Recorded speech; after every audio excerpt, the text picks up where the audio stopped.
Okay, sorry for interruption, sir. You may continue with your session. Okay okay.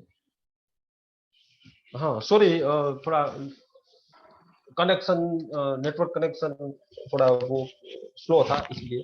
तो हमने जब यह तो हम कहाँ थे, स्टार्ट किया था ठीक है, तब थोड़े बहुत प्रॉब्लम उसमें आए थे। फिर उसके बाद फैक्ट्री स्टार्ट हो गया, तो ऑब्वियस है कि भाई प्रोडक्शन जब हमने स्टार्ट किया उसके लिए काम की वर्क की रिक्वायरमेंट होगी, क्योंकि सभी अभी चालू फैक्ट्री तो चालू कर दिया है ठीक है, उसके अंदर आप कम से मिनिमम आप गिने तो 50 से 70 आदमी वर्कर्स जो है वो काम करते हैं। फिर उसके बाद 10-12 आदमी जो है वो स्टाफ के हैं, उसके अंदर बी फार्म है, एम फार्म है, मैनेजर लेवल के है, स्टोर कीपर है। आप उसको ऐसे देखिए तो कम से कम कुल मिला के आपके यहाँ पे 80-90 वर्कर्स जो है और स्टाफ के मिला के आदमी जो है वो आपके फैक्ट्री के अंदर काम करेंगे। तो ऑब्वियस है कि उसके लिए आपको काम भी लाना पड़ेगा। तो मार्केट का तो बहुत अच्छा इतना कुछ एक्सपीरियंस था नहीं ठीक है, लेकिन दूसरा प्लस पॉइंट जो मेरे पास हमारे पास था वो था नेटवर्क। क्योंकि नेटवर्क के अंदर देखा जाए तो दूसरे कंट्रीज के अंदर जैसे अफ्रीका है, तो वहां पे हमारा नेटवर्क जब मैं छोटा था तब से लेके यहाँ तक मेरे फ्रेंड्स जो है वो सब ज्यादातर अफ्रीका है। फिर मेरे साथ भी फार्म में भी थे वो, कम से कम 4 से 5 फ्रेंड वो अभी अफ्रीका के अंदर मार्केटिंग के अंदर है। तो उसका भी मुझे बहुत अच्छा सपोर्ट मिला। फिर दूसरा ये था कि आप कभी भी जब आप कुछ नया सोच रहे हो तो आप किसी के साथ वो शेयर करोगे तो सब सब ऐसे ही बोलेंगे कि भाई अच्छा है, आप कीजिए, ये करिए, वो करिए ठीक है।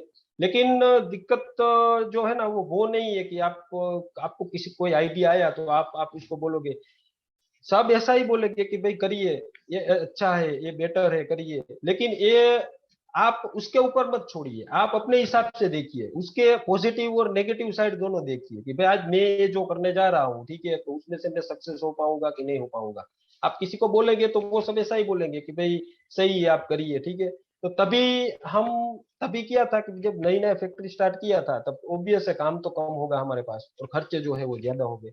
तो उसके पहले जब फैक्ट्री स्टार्ट हो रहा था तब हम मार्केट में जाते थे तो सब बोलते थे कि भाई स्टार्ट कीजिए आप काम, आप फैक्ट्री चालू कर दीजिए, उसके बाद हम आपको ऑर्डर्स जो है वो देंगे, कोई प्रोडक्ट अच्छी इनोवेटिव प्रोडक्ट जो है वो आपसे बनवाएंगे, इतना काम देंगे, एक एक एक 1 CR का पर ईयर का काम देंगे, 5 CR का पर ईयर का काम देंगे। तो ऐसे ऐसे सब बोलते थे, लेकिन एक्चुअल के अंदर हमने जो फेस किया वो जब हम कंप्लीट करके प्रोडक्शन कंप्लीट करके जब फैक्ट्री जब कंस्ट्रक्शन कंप्लीट करके हम प्रोडक्शन के अंदर जब एंटर हुए, प्रोडक्शन एक्चुअल में स्टार्ट ही होने वाला था, तब हम मार्केट के अंदर फिर गए। तो तब जाके पता चला कि जो जितने भी जो सबने बोला था कि हम आप चालू कीजिए, काम दीजिए, तो उसका ही काम नहीं आया। दूसरे जितने भी आदमी से हम मिले, दूसरे जितने भी मार्केटिंग वाली पार्टी से हम मिले, वो सबसे काम आया। तो ये भी थोड़ा डिफरेंट है। आप ऐसा सोचते हो कि भाई सब कोई हम ये आइडिया लेके आ रहे हैं तो वो आइडिया के अंदर हम सक्सेस हो जाएंगे, ये सब हमारे फेवर में है, ये सब हमारे सपोर्ट में है। तो एक्चुअल में वो कभी कभी दिखावे के लिए भी होता है, तो वो होता भी नहीं है। और किसी दूसरी जगह डाइवर्ट वो हो जाता है कि भाई कोई कोई दूसरा या फिर कोई दूसरा ही आके हमको सेट, हमारा मार्केट जो है वो दूसरी जगह ही सेट हो जाता है। अभी मैं हमको हमारी बात बताऊं तो अभी हमारा 7 कंट्रीज के अंदर Africa, in Africa 7 countries countries के अंदर हमारा एक्सपोर्ट है, और इधर एशिया के अंदर बांग्लादेश के अंदर हमारा एक्सपोर्ट है। और कंपनी के अंदर 3 साल भी हुए हैं। 2019 जो था वो हाफ फाइनेंशियल ईयर था, 2019-20। और 2019 2020 फाइनेंशियल ईयर के अंदर हमारा ये जो कंपनी था तो उसका कंस्ट्रक्शन जो है वो ना आधा आधा ईयर तो कंस्ट्रक्शन के अंदर, हाफ ईयर तो कंस्ट्रक्शन के अंदर चला गया था। और यूटिलाइज करने के लिए हमको हाफ ईयर बचा था, तो उसके अंदर हमारा जो फाइनेंशियल टर्नओवर है वो 3.5 करोड़ रुपए पर एनम था। फिर वो साल चला गया, फिर उसमें आधा ईयर था तो वो सीखने में भी, क्योंकि नया प्लांट है तो सब मशीनरीज इंस्टॉल करनी है ठीक है, और कैसे स्टार्ट करना है, कौन सा प्रोडक्ट बनाना है, सभी जो प्रोडक्ट हम बना रहे थे, प्रोडक्ट परमिशन ले रहे थे उसका, तो उसका स्टेबिलिटी डेटा सब यहाँ पे एफडीसीए के अंदर जमा करवाना पड़ता था। उसका ट्रायल बेस सब चल रहा था, उसका टेस्टिंग कैसे करना है, क्यूए क्यूसी माइक्रो। तो कुल मिला के वो सब में आधा साल चला गया। उसके बाद फिर हमने दूसरा फाइनेंशियल ईयर आया, तो 2020-21 2020 टू 2021 फाइनेंशियल ईयर, तो उसके अंदर पूरा कंटिन्यूअस चल रहा था। लेकिन प्रॉब्लम कोरोना का आया। तो कोरोना आया बीच में, तो कोरोना की वजह से क्या हुआ कि भाई मार्केट की जो क्या बोलते इकोनॉमी थी पूरे वर्ल्ड की, वो थोड़ी, आपको भी सबको पता है कि थोड़ी बैठ गई। ऑब्वियस है, फार्मा का थोड़ा बहुत चल रहा था, लेकिन पर्टिकुलर कोई प्रोडक्ट ही चल रहा था। और वो टाइम के दौरान दूसरा प्रॉब्लम ये आया हमको, हमने वो फेस किया कि यहाँ की हमारी इंडियन गवर्नमेंट है, हमारा ज्यादातर 98% एक्सपोर्ट है। हम यहाँ पे 2% ही डोमेस्टिक का काम करते हैं, यहाँ पे इंडिया के अंदर बेचते हैं। बाकी 98% हमारा एक्सपोर्ट है। तो हमने स्टार्टिंग में जो ये सब प्रोडक्शन तो हमारा चालू ही था। और तब हमारे पास 3 कंट्रीज थे, एक बांग्लादेश था और अफ्रीका के अंदर 2 कंट्रीज थे। तो दिक्कत ये हुआ कि यहाँ पे हमारी जो गवर्नमेंट, इंडियन गवर्नमेंट है, तो उसने ऐसा एक सर्कुलेट किया कि आप जो है वो एक्सपोर्ट नहीं कर सकते, क्योंकि कोरोना था। तो अपनी इंडियन गवर्नमेंट का मानना ये था कि भाई पहले तो आप जो है वो एक्सपोर्ट मत कीजिए, आप यहाँ पे ड्रग, हमारी जो दवाइयाँ है वो आप यहाँ पे सप्लाई कीजिए, ठीक है। फिर उसके बाद हम आगे आपको बताएंगे कि कब आपको एक्सपोर्ट करना है। तो तब ये सब हमने सर्कुलेट देखा, तो हम खड़े हो गए एकदम कि अरे यार, ये तो एक्सपोर्ट बंद करने की बात कर रहे हैं, तो हम आगे क्या करेंगे, हमारे पास डोमेस्टिक का मार्केट तो है नहीं, 2% 3% ही है, ठीक है। तो तब जाके 1 महीना फैक्ट्री जो है ना वो हमको बंद रखना पड़ा था, क्योंकि उसमें दिक्कत ये था कि अगर इसमें आपको तो फार्मास्यूटिकल प्रोडक्ट के अंदर मैन्युफैक्चरिंग एक्सपायरीज ये सब पर्टिकुलर, ये सब बहुत मार्केट के अंदर बहुत इफेक्ट करते हैं ये, कि भाई 2 महीना 3 महीना पहले का एक्सपायरी, पहले का माल आप मार्केट में बेच भी नहीं पाओगे, और मार्केट से माल आपको रिटर्न आना चालू हो जाएगा। तो अगर हमने ये बना दिया और हमारी गवर्नमेंट ने 5 से 6 महीने बाद ये जो बैन था एक्सपोर्ट पे, वो बैन अगर हटाया, तो हम क्या कर पाएंगे, तो कुछ कर नहीं पाएंगे। और वो जो बना हुआ माल है वो एक्सपायरी के नजदीक होगा, क्योंकि आज आप यहाँ से आपकी फैक्ट्री में माल बनेगा, फिर उसके बाद ये गवर्नमेंट जो है वो ये बैन हटाएगी, उसके बाद हम कंटेनर में उसको भेजेंगे, तो कम से कम 60 से 90 दिन तो वहां पे कंटेनर में पहुंचने में लगते हैं। तो 3 महीने वो निकाल दीजिए, 6 महीने ये निकाल दीजिए, तो कम से कम 1 साल चला जाएगा ना। तो 2 साल की एक्सपायरी वाला माल 1 साल चला जाएगा यहाँ पे, तो आगे बेचने में दिक्कत होगा। तो ये सब प्रॉब्लम भी हमने तभी फेस किए थे। फिर तो अच्छा हुआ, एक महीने बाद फिर गवर्नमेंट ने बैन हटा दिया, फिर हमने प्रोडक्शन जो है हमारा वो चालू हो गया। और दूसरा, हमें हमारी जो यहाँ पे हमारा हमने जो फैक्ट्री चालू किया था ना, तब एक ही विजन पे चालू किया था कि भाई क्वालिटी क्वालिटी मार्केट के अंदर, क्वालिटी और सर्विस, क्वालिटी सभी दे रहे हैं, तभी जाके आपका कंपनी है और आपका प्रोडक्ट जो है वो चल पाएगा, ठीक है। बाकी आप सर्विस है वो भी इम्पोर्टेंट है। अभी के सिचुएशन में क्या है कि कोई भी कंपनी आप पकड़िए, उसके पास काम बहुत है, लेकिन वो सर्विस नहीं दे पा रहे हैं। आज क्या होता है कि आज कोई भी मेडिकल पे आप कोई डॉक्टर जो है अपना प्रिस्क्राइब किया हुआ ड्रग लिखता है, ठीक है। तो क्या होता है कि वो अपना अपना मेडिसिन लिखता है, उसके बाद वो अवेलेबल होना चाहिए। अगर मान लीजिए कि दूसरे बगल में होलसेलर के पास या फिर रिटेलर मेडिकल वाले के पास वो ड्रग्स या फिर वो प्रिस्क्रिप्शन मेडिसिन अपना नहीं होगा, तो डॉक्टर जो है वो अपने मार्केट के लिए आपने उसके पास आप बहुत डॉक्टर के पास चक्कर लगाए होंगे, तब जाके उसने लिखना स्टार्ट किया होगा, ठीक है।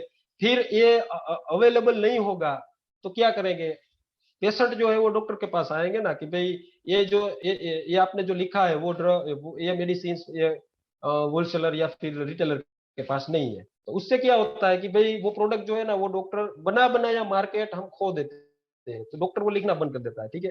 तो कभी कभी सिचुएशन ऐसा भी आता है कि मार्केट अपने पास अच्छा है, लेकिन ये सर्विस की कमी की वजह से हम उसको ग्रो नहीं कर पा रहे हैं।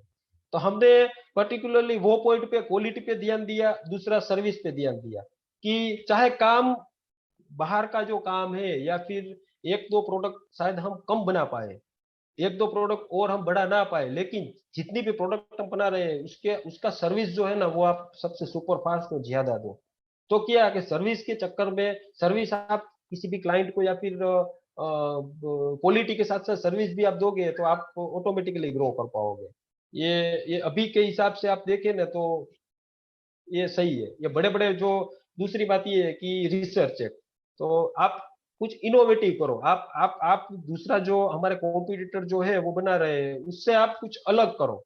आज हमने फैक्ट्री स्टार्ट किया था, ठीक है, तब एक यूनिक कॉन्सेप्ट लेके हम आगे बढ़े थे, माउथ डिजोल्विंग टेबलेट का। आप अभी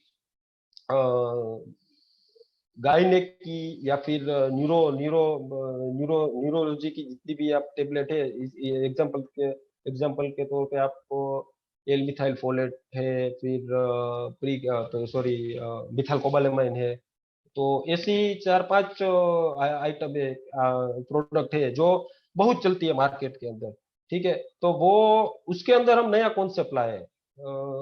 दूसरी कंपनियां जो थी वो सिंपल अनकोटेड टेबलेट दे रही थी, तो हमने उसके अंदर थोड़ा इनोवेट किया। उन इनोवेट करके हम उसके अंदर माउथ डिजोल्विंग उसको बनाया हमने, कि भाई माउथ डिजोल्विंग का पर्पस तो आपको पता ही है कि भाई माउथ माउथ के अंदर ही जो है ना वो आपका टेबलेट जो है वो डिस्पर्स हो जाएगा, और जीभ अपनी जो टंग है उसके नीचे से अपना एब्जॉर्प्शन जो है वो स्टार्ट हो जाता है, और उसके बाद अपना ये लीवर मेटाबॉलिज्म है वो वहां से बाईपास करके डायरेक्ट इफेक्ट देता है, ठीक है। तो वो हम नया कॉन्सेप्ट लाए इसके अंदर। तो उसके अंदर हम 500 माइक्रोग्राम मिथाइल कोबालेमाइन फिर एल मिथाइल फोलेट, तो वो वाले अच्छे अच्छे कॉम्बिनेशन जो है वो नए फॉर्मूला के साथ, माउथ डिजोल्विंग के साथ।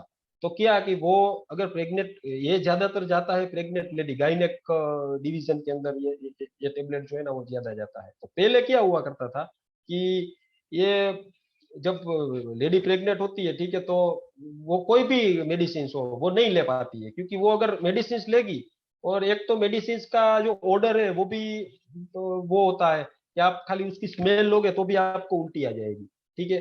तो इसमें हमने क्या यूनिक फॉर्मुलेशन बनाए कि ये जितनी भी गायनेक की जो टेबलेट थी, कि जो डॉक्टर जो है वो गायनेक डॉक्टर प्रेगनेंसी के टाइम पे देते थे, तो उसके अंदर हमने माउथ डिजोल्विंग उसको बना दिया, ताकि वो जो दवाई है वो आपको बिटरनेस का कोई प्रॉब्लम ना हो। दूसरी बात ये है कि अंदर जीप में से ही डायरेक्ट टंग से ही वो एब्जॉर्प्शन उसका स्टार्ट हो जाए।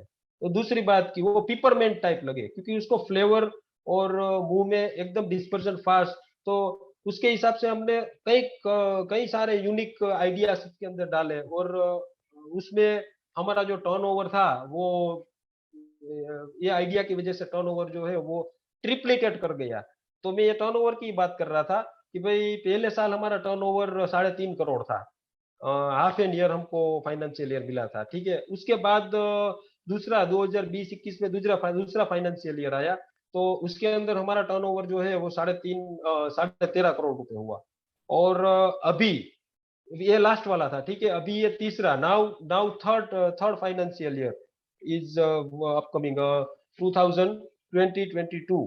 और उसके अंदर भी आज दिसंबर, this is the December month, okay, then remaining 4 month, April May, sorry, December January February and March, financial year जो है वो मार्च महीने के अंदर पूरा होता है। तो अभी 4 महीने और है, तो अभी हमारा टर्नओवर जो है वो 42 करोड़ से है, ठीक है। तो ये सब आइडियाज की वजह से ही हम हमारा ये सब नई नई प्रोडक्ट हम लाए, तो उसकी वजह से ही हम अपना टर्नओवर जो है वो ग्रो कर सके। तो इस साल हम टारगेट कर रहे हैं कि भाई 55 करोड़ के आसपास हमारा टर्नओवर जो है वो पहुंच जाएगा ये 3 साल के अंदर।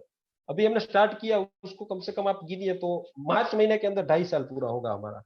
तो कुछ ऐसे ऐसे आइडियाज हम नए जनरेट कर रहे हैं, और भी अच्छे अच्छे फॉर्मूलाज जो है वो हम ला रहे हैं, भाई कॉस्ट वाइज इकोनॉमिक हो या फिर उसकी बायो इक्विवेलेंस बढ़े, बायोबिलिटी उसकी बढ़े, तो उसके हिसाब से अलग अलग जो है वो फॉर्मूला के ऊपर हम भी यहाँ पे भी हमारा कंपनी वैसे छोटा है, ठीक है। और छोटी कंपनी के अंदर आप हमारे यहाँ पे आप आओगे फैक्ट्री के अंदर, अगर बाई चांस आपको कि सबको टाइम मिले तो एक बार यहाँ पे आइए, विजिट कीजिए हमारी यहाँ पे कंपनी के अंदर। एगोनिस्ट फार्मा अहमदाबाद में, बावला में ही है। हम आपको दिखाएंगे यहाँ पे। एक्चुअली हमारा जो है ना वो 1800 स्क्वायर यार्ड के अंदर हमारा फैक्ट्री है, तो एकदम छोटा है। अगर दूसरे के मुकाबले हम देखा जाए ना तो यहाँ पे हमारा छोटा एकदम एसएसआई यूनिट टाइप है, स्मॉल स्केल इंडस्ट्रीज है। लेकिन हमारा जो टर्नओवर हमने इस तरीके से आगे बढ़ाया कि आज हमको कोई स्मॉल स्केल इंडस्ट्रीज नहीं कहते थे। 50 करोड़ के ऊपर अगर आपका टर्नओवर हो तो एसएसआई में नहीं आता है, वो आता है लार्ज स्केल में, थोड़ा चला जाता है, मिडल मिडल मिडल एसएसआई में चला जाता है। ठीक है, तो ये सब इनोवेशन की वजह से ही। तो आप अगर यहाँ पे फैक्ट्री पे, अगर कंपनी पे आप विजिट कीजिए तो हम आपको बताएं, छोटा सा रिसर्च लैब भी हमने। और यहाँ पे सबको पता है कि रिसर्च लैब जो है वो कोई भी फार्मास्यूटिकल कंपनी हो, ठीक है, एवरेज छोटी और एसएसआई यूनिट वाली कंपनी हो तो उसके लिए वो खर्चा ही है, वो मनी वेस्ट है उसका। कि भाई उसमें से आप रिसर्च छोटा सा रिसर्च सेंटर में से आप कुछ मनी नहीं निकाल पाओगे। उसमें तो क्या है कि भाई अगर बाई चांस कुछ आपका हाथ लग गया तो आप उसकी पेटेंट करवा सकते हो, और आप उसको आगे जाके आप उसमें से बड़ा मुनाफा कमा सकते हो। ठीक है, लेकिन ये छोटी कंपनियों के लिए तो सर्वाइवल का पॉसिबिलिटी है कि भाई छोटी कंपनियां जो है वो खाली अपने हिसाब से सर्वाइव कर, तो भी ये कंपटीशन और अभी अभी के सिचुएशन के हिसाब से वो सही है। ठीक है, तो हम अभी भी यहाँ पे महीने के 2-2.5 लाख रुपए हम रिसर्च सेंटर के अंदर, हमारा छोटा सा ही रिसर्च सेंटर है, तो उसके अंदर हम रिसर्च करते हैं। स्टाफ भी रखा हुआ है हमने, अपने हिसाब से वो फॉर्मूला सब डेवलप करते हैं, कौन कौन सी कैसे कैसे कोई प्रोडक्ट जो है उसके अंदर डिसोल्यूशन कैसे बढ़ाया जाए, बायोइक्विवेलेंस कैसे बढ़ाया जाए, तो ऐसे ऐसे अभी कर रहे हैं अभी। और साथ में माइक्रो क्यूए वो सब लेबोरेटरीज वो सब तो है ही, लेकिन उसके साथ रिसर्च सेंटर भी है। और ये जो बड़ी कंपनी है, समझिए जाइडस है, सन फार्मा है अपना, फिर जॉनसन है, वो सब आगे बढ़े उसका रीजन ही रिसर्च है।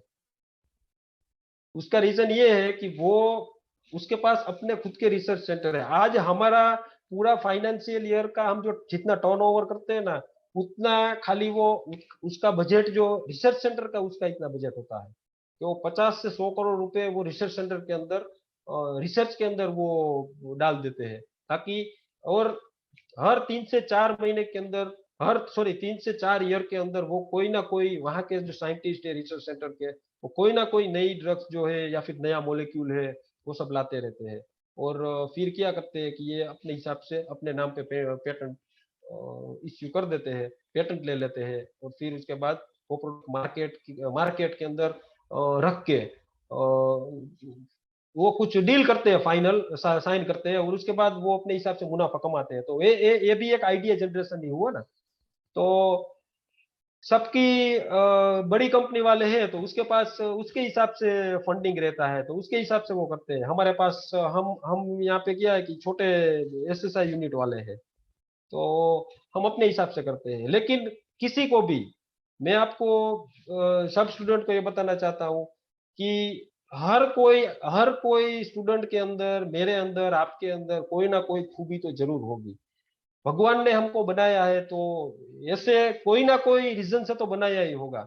किसी में मार्केटिंग की अच्छी स्किल होगी, किसी किसी के पास एंटरप्रेनर की अच्छी स्किल होगी, कोई जो है किसी के पास दिमाग इतना अच्छा होगा, तो किसी ना किसी वजह से भगवान ने हमको बनाया है, तो कोई ना कोई अच्छे रीजन से ही बनाया होगा। दूसरा कि कोई ना कोई खूबी तो आपको दी ही होगी, बस आपको वो खूबी जो है वो निखारनी है कि भाई आप कैसे निखारे। 100 आदमी, ये मैं आपको एक एग्जांपल देता हूँ, 100 आदमी एक साथ, 100 आदमी जो है वो एक साथ ग्राउंड के अंदर या फिर मंच के नीचे खड़े हैं, ठीक है। अभी 100 आदमी वहां के वहां रहेंगे तो सब सेम ही है, लेकिन कोई एक एक आदमी खड़ा होके उठ के आगे चला जाएगा तो वो 99 आदमी को कंट्रोल कर सकता है। लेकिन उसने क्या किया कि एक स्टेप जो है वो आगे बढ़ाया ना। तो ये सब ऐसा ही है कि भाई आपको कुछ करना है, सबसे आप डिफरेंट तब लगोगे, सबसे आप अलग तब लगोगे, आप आगे जाके थोड़ा बहुत आप पहला स्टेप जो है वो आप फॉरवर्ड आगे आगे जाएंगे, आप एक स्टेप खाली आप आगे निकल जाएंगे, तो बाकी के सारे जो है ना वो सब आपको फॉलो करते हुए आएंगे, क्योंकि वो सब ये समझते हैं कि इसमें कुछ खास है तभी जाके ये आगे बढ़ा है। तो ये सब एक तरीके से देखा जाए तो आप ही अपने हिसाब से आप हीरो हो, तो आप भी, आप जो है आपकी पर्सनालिटी आप डेवलप कीजिए और रिस्क लीजिए, थोड़ा बहुत तो थोड़ा बहुत आप रिस्क लीजिए। रिस्क लेने वालों की कभी हार नहीं होती है मेरे हिसाब से। हमने भी ये रिस्क ही लिया था, ठीक है, तब जाके आज और तब मैंने ऐसा सोचा होता कि भाई, हमने ऐसा सोचा होता कि भाई चलो ये सब छोड़ो, ये सब झंझट है, फाइनेंस का एडजस्ट नहीं कर पाएंगे, ये नहीं कर पाएंगे, तो आज हम भी या फिर कहीं पे जॉब कर रहे होते, वो भी कुछ अच्छा, वो नहीं है, मैं जॉब वालों की भी बुराई नहीं कर रहा हूँ, लेकिन मेरा सोच ऐसा है कि हम किसी को जॉब दे, हम किसी के यहाँ पे जॉब ना करें, हम किसी को, हमारे यहाँ पे हम ऐसी भावना रखें कि भाई हमारे यहाँ पे हम जो फॉर्म चालू करें उसके अंदर कम से कम 100-150 आदमी का गुजारा चले, या फिर 100-150 आदमी को रोजी रोटी मिले। तो हम, हमारी भावना ऐसी है, तो हम, आप भी ऐसे ही सोचिए कि भाई आज मैं कुछ चालू करूं, रिस्क लेके चालू करेंगे, तो आप उसके अंदर आप उतरोगे, ठीक है, तो आपको पता ही चल जाएगा कि भाई ये महीने मान लीजिए कि भाई आपने 5 करोड़ लगा के या फिर 1 करोड़ लगा के आपने कोई बिजनेस स्टार्ट किया, ठीक है, आपके पास 50% फंडिंग था, 50% आपने मार्केट से फाइनेंस लिया, तो आपको हर महीने आपको चिंता होगी कि भाई 50 लाख रुपए जो है वो फाइनेंस लिया है, उसका मुझे इंटरेस्ट के साथ बैंक लोन देना पड़ेगा, या फिर ये खर्चा जो पर मंथ का आ रहा है तो वो हमको निकालना पड़ेगा, ठीक है, तो वो आप खुद ना खुद आप उसके लिए हाथ पैर मारोगे, खुद आप जो है ना वो, आप उसमें क्या करोगे कि भाई कुछ न कुछ तरीके से, कुछ मेहनत करके, हार्ड वर्किंग से, कोई कोई इनोवेटिव आइडियाज लाके हमको वो पैसे जो है ना वो कवर करने हैं, तो उसमें आप धीरे धीरे धीरे धीरे आप सक्सेस होते जाओगे, ऑटोमेटिकली आपके आइडिया जनरेट होते जाएंगे और आप भी सक्सेस होते जाओगे। तो ऐसे ही ये सब जो आगे बढ़े हैं सब आदमी, आप एलोन मस्क देख लीजिए, अंबानी देख लीजिए, ठीक है, छोटे छोटे ये दूसरे जो है गूगल गूगल के जो है वो सब आप देख लीजिए, ठीक है, तो ये सब डायरेक्ट तो उसको कुछ मिला नहीं है ना, ये धीरे धीरे करके एक छोटे से उसने स्टार्ट किया था, ठीक है, उसके अंदर आइडिया जनरेट करते गए, रिस्क लेते गए, थोड़े आगे बढ़ते गए, पैसे कमाते गए, उसमें बिजनेस के अंदर वो वही बिजनेस के अंदर जो है ना वो इन्वेस्ट करते गए, और धीरे धीरे धीरे धीरे करके आज जो है वो किस मुकाम पे है। तो यही संसार का वैसे नियम देखा जाए तो यही है, बाकी डायरेक्ट आपको किसी को भी उतना सक्सेस नहीं मिल पाएगा, आपको हार्ड वर्किंग करना पड़ेगा और आइडियाज जो है अपने हिसाब से जनरेट करते रहोगे आप, तभी आप सक्सेस हो पाओगे। तो बहुत बोल लिया मैंने, और अभी मैं आपको सबको पारुल यूनिवर्सिटी में मैंने जब से फैक्ट्री स्टार्ट किया तब से टी.वाई. पासा सर जो थे हमारे प्रिंसिपल थे, फिर दीप्ति मैडम थे, फिर दीपा मैम थे, फिर रीता मैम है, मैंने सबको बोल के रखा है कि भाई पारुल यूनिवर्सिटी के लिए एगोनिस्ट फार्मा के दरवाजे कभी भी खुले हैं, आपको कभी भी यहाँ पे इंडस्ट्रियल विजिट करने आना है या फिर बच्चों को प्रोजेक्ट के लिए यहाँ पे भेजना है तो मुझे फोन मत करना, आप है ना बिना फोन के यहाँ पे बच्चों को भेज देना। तो एक मेरा भी पारुल यूनिवर्सिटी से यही लगाव है कि भाई मैं आज उसमें से मैंने उसमें पढ़ाई की, फिर ये सब जो हमारे माननीय प्रोफेसर थे, ये सब दीपा मैम थे, दीप्ति मैम थे, नाजनीन मैम थे, तब वो हमारे टाइम पे थे, तो तभी उसने मुझे ये सब अच्छे से पढ़ाई करवाई, सिखाया, तब जाके मैं आज ये मुकाम पे आया हूँ। और तो मैं पूरी जो क्रेडिट है अभी तक की जो मेरी पूरी क्रेडिट है वो पहले गॉड को देता हूँ, और दूसरे नंबर पे जो है ना वो ये मैं प्रोफेसर को, अपने पारुल यूनिवर्सिटी के प्रोफेसर को देता हूँ। तो बहुत मैंने बोल लिया, और फिर से अगेन मैं आप हेता मैडम को भी मैं थैंक यू कहना चाहता हूँ कि आज मुझे यहाँ तक पहुंचाया। फिर दूसरा ये कि इतने बच्चों के लिए आपने मुझे इनवाइट किया कि भाई आइए और आप थोड़ा इंटरटेनर करिए, तो इसके लिए मैं आपको थैंक यू कहना चाहता हूँ। Thank you so thank much, you sir. Deepti ma'am. Thank you so much, sir, for your words and your Happy to presence. hear you, Rohit, and also हाँ, very happy that you are at the good position. Thank you ma'am. और वो सब आपके लिए, आपकी कृपा से ही, मैं तो यही मानता हूँ कि आप जैसे प्रोफेसर मिले तभी जाके मैं यहाँ तक पहुंचा आज। मैं We are आपसे happy. कुछ सीखा, आप यहाँ पारुल में मैंने स्टडी किया और आपके जैसे प्रोफेसर मिले तभी जाके मैं यहाँ पे पहुंचा हूँ और ये सब सीखा हूँ। तो मैं टोटली क्रेडिट जो है वो आपको ही देना चाहता हूँ मैं। Thank you very much. और दूसरा कि कभी भी पारुल यूनिवर्सिटीज के दोनों पारुल में से कोई भी कभी भी, मैंने वैसे एक्चुअली आपको पहले भी बताया था कि हाँ, और yes. हाँ, इंडस्ट्रियल विजिट के लिए अगर आना हो तो हमारे एगोनिस्ट के दरवाजे कभी भी आपके लिए खुले हैं। आप बिना Sure, फोन के sure. भी आ जाइए, आप बिना फोन के आ जाइए, ठीक है ना? Yeah, sure. Okay. Thank you so much, sir, for your valuable time. You have spared a lot time for our students, and you have shared your experience really nicely. And you encourage our students to take risk and to lead, business and to start entrepreneurship journey. Thank you so much, sir, for your valuable welcome. sharing experience. Thank you. Okay, thank you, welcome.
कब चालू होगा?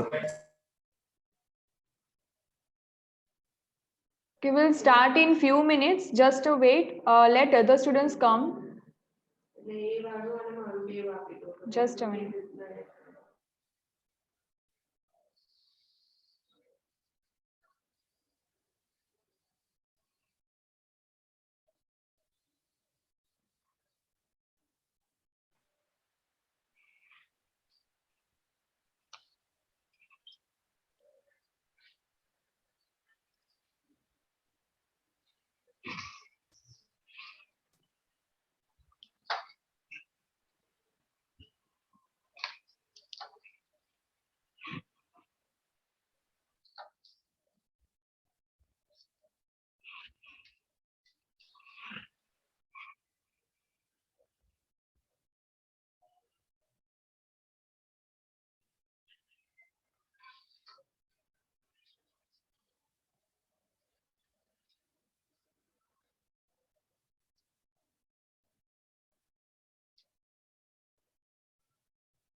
Hello.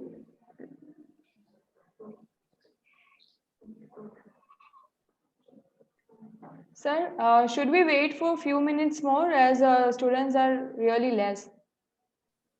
Okay, no problem. Okay, just 2 minutes.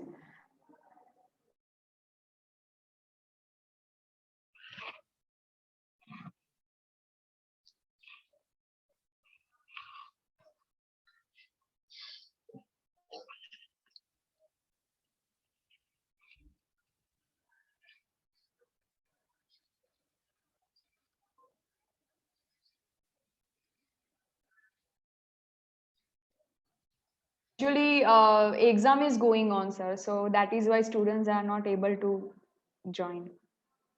Okay, okay. Don't worry, no problem.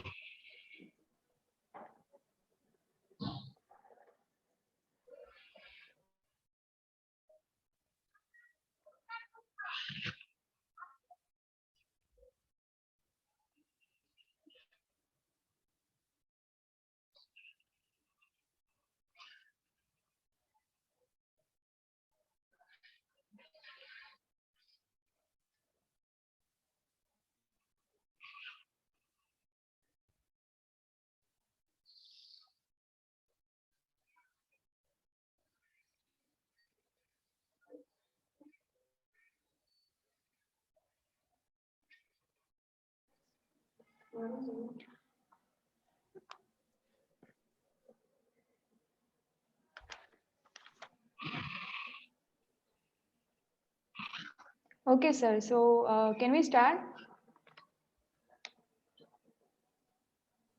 Hello, am I audible?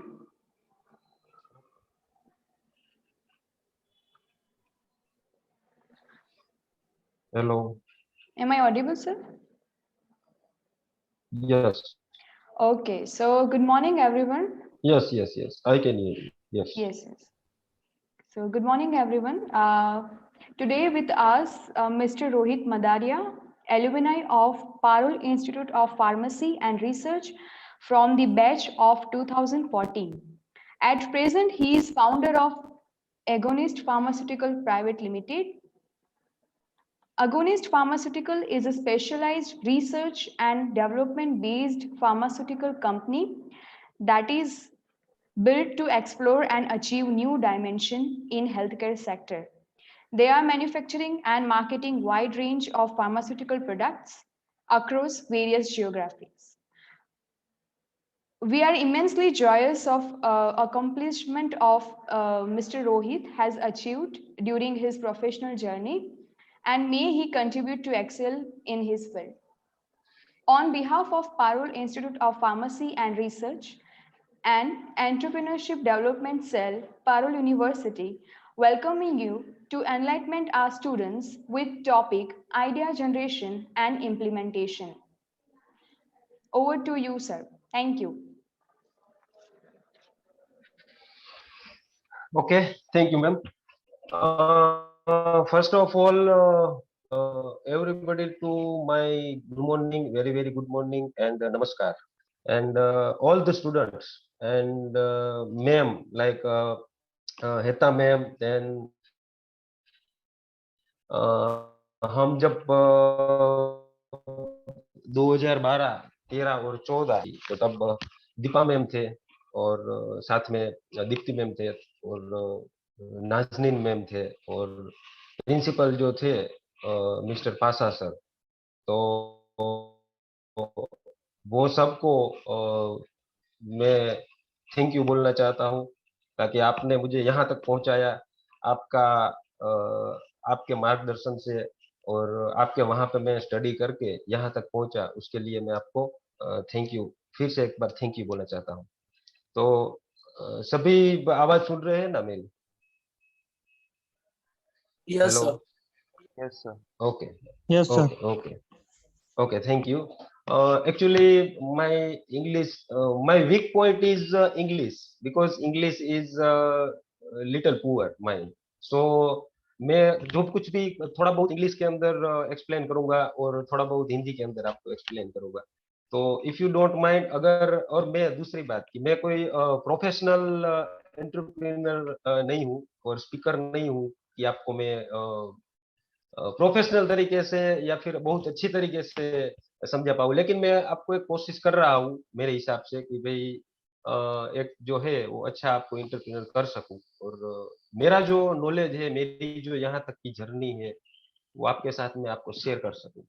तो मेरे हिसाब से आप सभी अभी बैचलर आपने शायद कंप्लीट किया होगा या फिर मास्टर कंप्लीट किया होगा। तो मैं मेरा जो है ना अभी एक शॉर्ट इंट्रोडक्शन मैं आपको दे दूँ।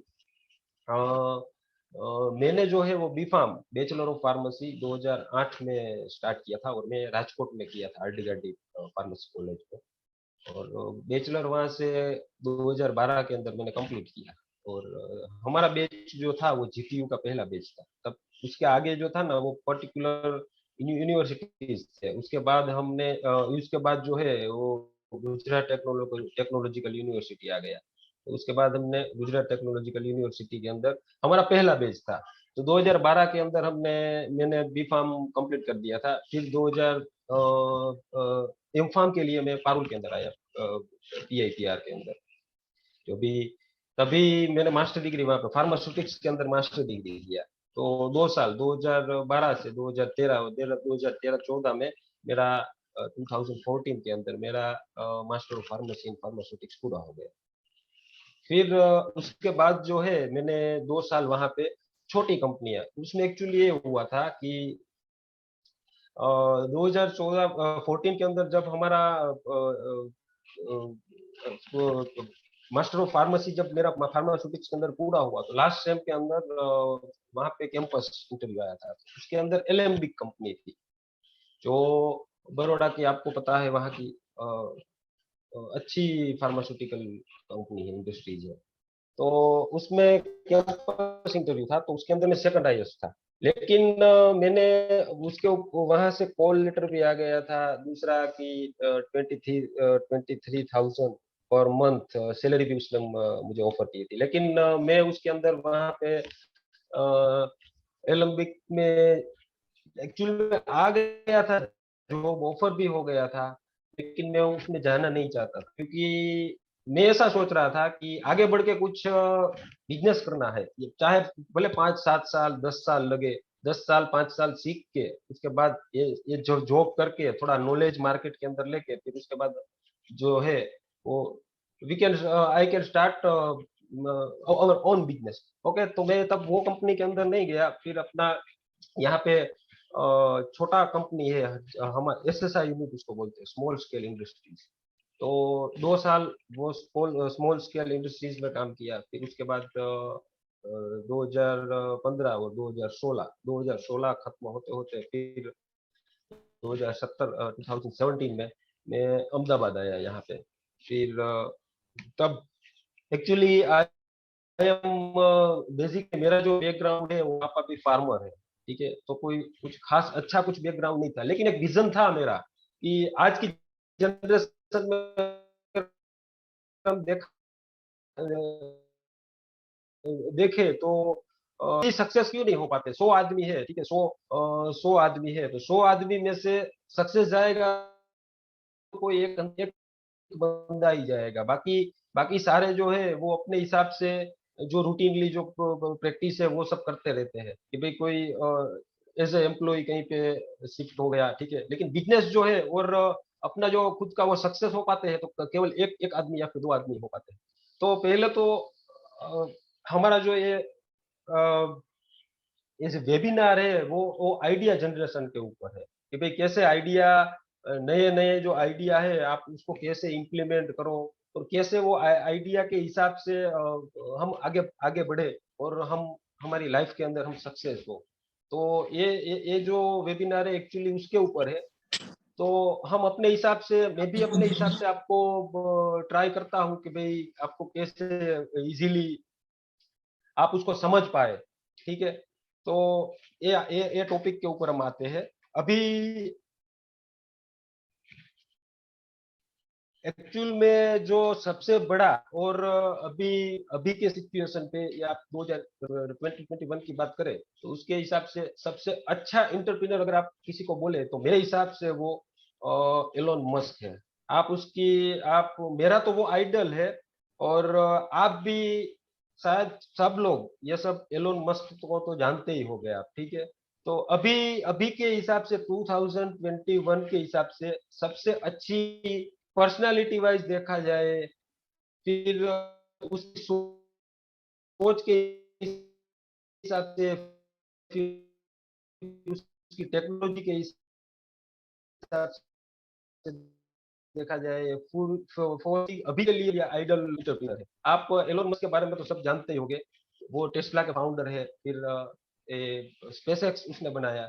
तो कोई बात जो है वो एलोन मस्क से हम भी सीख सकते हैं कि सपोज मानिए कि भाई उसके उसके दिमाग के अंदर उसके माइंड के अंदर एक आइडिया आया कि भाई कौन सा, कि भाई स्पेसएक्स, वो तो बाद में उसने, पहले उसके दिमाग में टेस्ला का आया कि भाई इलेक्ट्रिक कार इन फ्यूचर क्या होगा, पेट्रोल पेट्रोल और पेट्रोलियम जो प्रोडक्ट है, क्रूड है, वो तो सबको ही मालूम है कि कम से कम ज्यादा से ज्यादा 40-50 ईयर्स तक चलेगा। उसके बाद तो दूसरा कोई ऑप्शन हमको देखना ही पड़ेगा।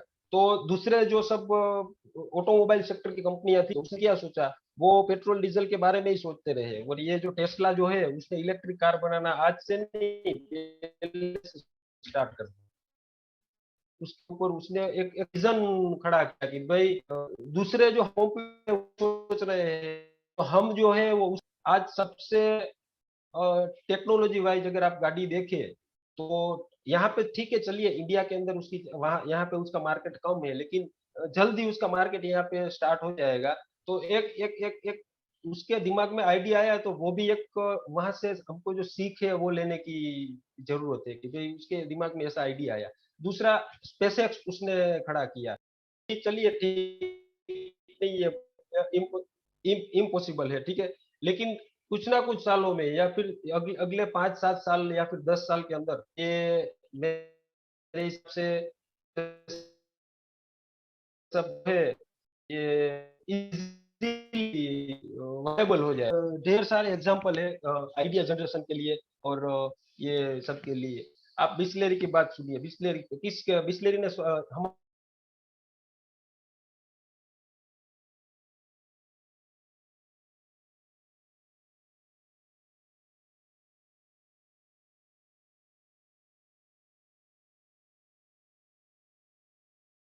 पानी मुफ्त है, ठीक है, हम जहाँ कहीं से भी पानी ला सकते हैं, लेकिन उसने पानी तो बेचा। तो ये कुछ आइडिया जनरेशन है कि भाई कैसे आइडिया, आप डिपेंड करते हो कि आपका सोच क्या है, आपका विजन क्या है, तो उसके हिसाब से आपको सक्सेस उसके हिसाब से मिलेगा। और आप अपने लाइफ में, आपकी जर्नी में आप उतने तक आगे जा सकते हैं।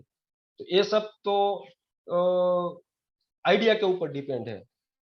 फिर अभी क्या है कि अभी हमारी जो जनरेशन है, आज मैं भी आज मैंने भी बीफार्म जब किया था, तब मैं सोचता था कि भाई आगे जाके मुझे क्या करना है। तब मेरा भी विजन क्लियर नहीं था आपकी तरफ, क्योंकि उसमें क्या होता है कि दिक्कत ये आती है कि जब हम पढ़ाई करके निकलते हैं, तब हमारे सामने जो है ना वो ढेरों सारे फील्ड होते हैं।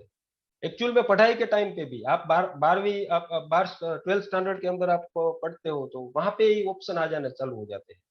तो मेरा पर्सनली तौर पे मानना ये है कि आपको जो चीज के अंदर इंटरेस्ट हो ना, वो आप पहले करिए ना, तो उसके अंदर आपको सक्सेस मिलने के चांसेस सबसे ज्यादा है। तो पहले आपको वो चीज करनी चाहिए जो आपको इंटरेस्टेड लगे। अभी मान लीजिए कि आप अभी आपने बैचलर जो है वो बैचलर डिग्री आपने पूरी कर दी, ठीक है, उसके बाद आप मार्केट के अंदर जाओगे। कोई जो है वो एकेडमिक आगे आगे प्रोसेस फर्दर स्टडी के लिए जाएगा, तो ठीक है, चलिए एम फार्म मास्टर डिग्री करेगा, कोई उससे आगे भी पीएचडी करेगा, तो वो ठीक है, चलिए। बाकी जो भी बिजनेस के बारे में सोचने लगते हैं कि भाई आगे जाके पैसे कमाने हैं हमको, अल्टीमेटली तो वही है सबके लिए कि आगे जाके अच्छा सा उसका नाम हो, या फिर बिजनेस कर रहा है तो उसका कंपनी का नाम आगे बढ़े, उसका फर्म का नाम आगे बढ़े, ठीक है, उसकी ब्रांड जो है वो ज्यादा से ज्यादा मार्केट के अंदर प्रमोट हो, और ब्रांड के नाम से आपको पहचाने। सबको तो यही है, ठीक है। तो जो जैसे ही बैचलर करके हम निकलते हैं, तो 3 से 4 हमारे सामने आगे फील्ड निकलते हैं। एक तो है मार्केटिंग। तो बी फार्म किया तो 50% या फिर 70%, जो 70% लोग हैं वो मार्केटिंग के साइड चले जाते हैं कि भाई चलिए मार्केटिंग करते हैं। बाकी के 30-40% लोग हैं तो वो ऐसा सोचते हैं कि भाई मैन्युफैक्चरिंग के अंदर या फिर किसी अच्छी कंपनी के अंदर, मैन्युफैक्चरिंग के अंदर वहां पे जॉब मिल जाए तो उसके बाद हम उसमें जॉब करेंगे। और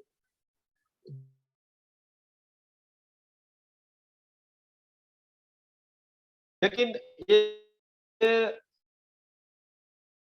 वो तो चल ही रहा है। आप जो है ना वो कुछ उसके अलावा आप कुछ ट्राई करो, जैसे मैंने किया था। मैंने भी ऐसे ही किया था कि अ, अभी मार्केट के हिसाब से देखा जाए तो हमारा एगोनिस्ट फार्मास्यूटिकल प्राइवेट लिमिटेड है वो कुछ नहीं है।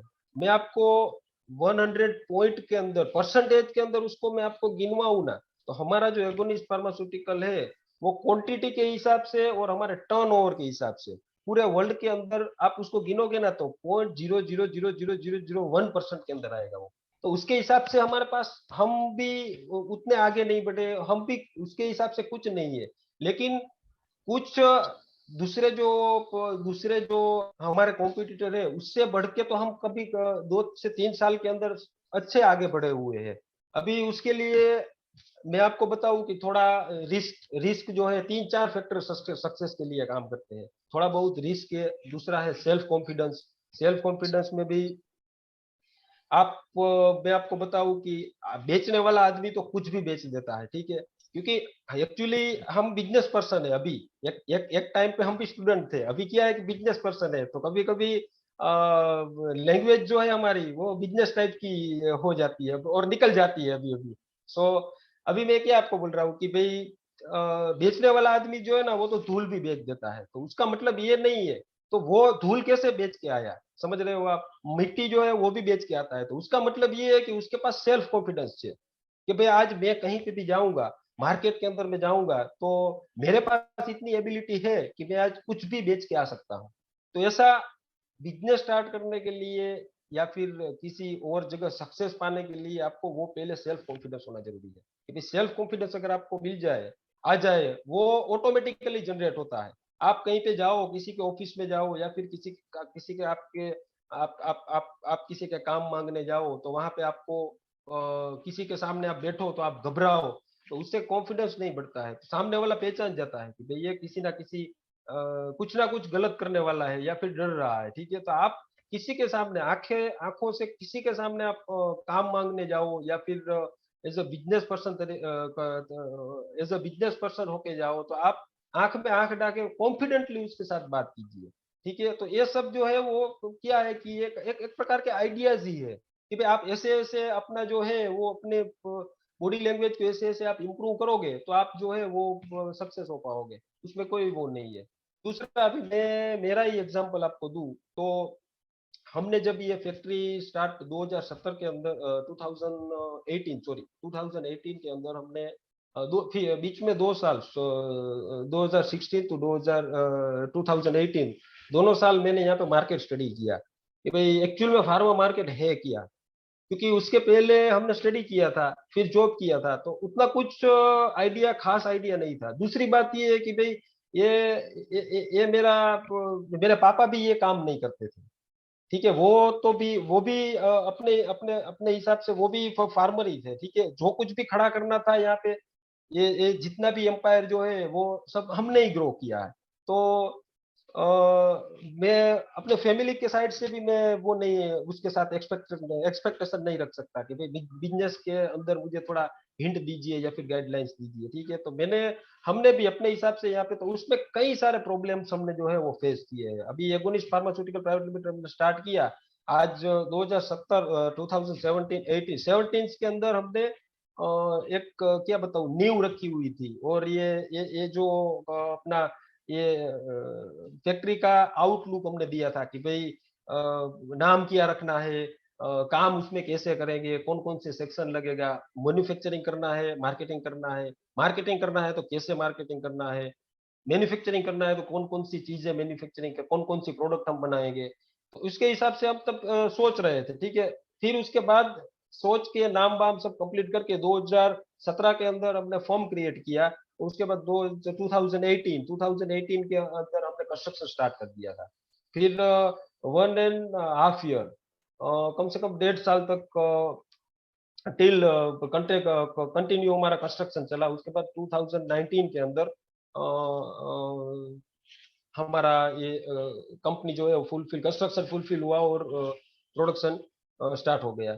तो उसमें स्टार्टिंग में सभी तरीके से, अगर पहले तो क्या था कि एक आइडिया लेके आए थे हम कि भाई चलिए अब प्रोडक्शन या फिर मैन्युफैक्चरिंग कंपनी डालनी है, मैन्युफैक्चरिंग कंपनी स्टार्ट करनी है, ठीक है। तो वो आइडिया के हिसाब से हम आगे तो बढ़ गए, ठीक है। फाइनेंस था हमारे पास, लिमिटेड फाइनेंस था। तो प्रॉब्लम की मैं आपको बात करूं तो जनरली क्या होता है कि हम कोई भी बिजनेस जब हम स्टार्ट करते हैं तो वो बिजनेस के अंदर क्या होता है कि आप पर्टिकुलर फंड लेके आप बजट जो है वो आप फाइनलाइज करते हो कि भाई इतना बजट था, इतना बजट लेके हम ये प्रोजेक्ट जो है वो पूरा करेंगे, ठीक है। तो हमने तब बजट जो हमारा था वो कम से कम 8 करोड़ रुपए रखा हुआ था कि भाई 8 करोड़ के अंदर हम अपने हिसाब से अब हमें हम जो अभी अभी ये लैंड जो है उसके हिसाब से हम सोच रहे हैं, तो उसके हिसाब से वो हो जाए, प्रोडक्शन जो है वो हम स्टार्ट कर लेंगे। तब तक का हमने बजट 8 करोड़ रुपए रखा था,